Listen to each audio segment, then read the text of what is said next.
Every time a major tech company announces a new product, we expect the numbers to go up. Faster processors, higher resolutions, more raw power.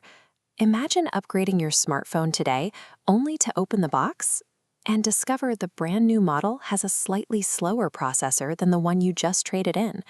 This scenario has just played out in the aerospace sector with SpaceX's newly unveiled Starlink V5 satellite dish. Looking purely at the headline download speeds, the hardware has taken a step back. Peak performance has dipped from over 400 megabits per second on the older generation to around 375. To see why that matters, we have to look at the older dish. It was essentially a fixed household appliance, heavy, cumbersome, and drawing a constant 75 to 100 watts of power. This drop in peak speed marks a shift in how we value hardware. In a mature technology sector, advancement often moves away from chasing the highest possible numbers towards prioritizing radical, real-world efficiency.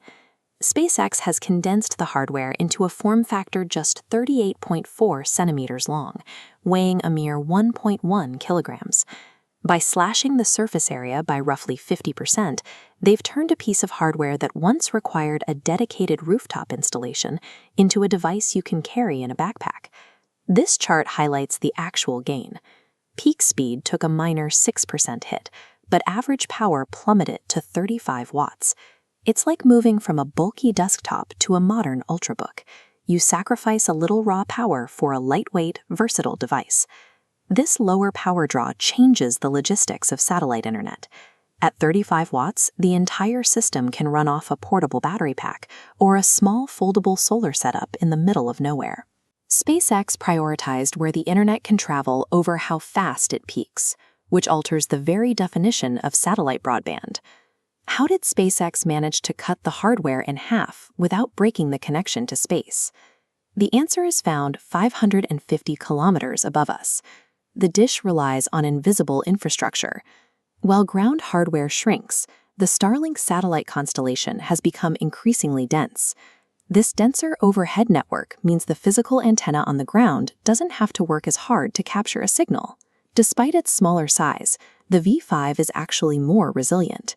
It can withstand winds of up to 160 kilometers per hour, up from the previous 100 kilometer per hour limit.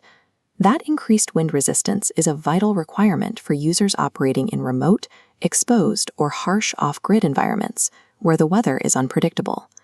The simplicity of the plastic dish sitting in the grass is only possible because of the complex network operating in low Earth orbit. The constellation does the heavy lifting, allowing the ground hardware to remain minimalist. For everyday activities like 4K streaming, online gaming, and video calls, a 375 megabit connection is still more than enough. Most users won't notice the speed drop at all. SpaceX is currently rolling the dish out in select countries, primarily through a monthly hardware rental subscription. This rental model shifts satellite internet from a high-cost hardware investment to an accessible service you can pick up for a single trip and return when you're done. If a standard receiver can shrink this much, future micro versions like the Starlink Mini will inevitably merge with our standard travel gear. The goal of global connectivity has shifted. It is no longer just about reaching remote homes, but making high-speed internet as easy to carry as a water bottle.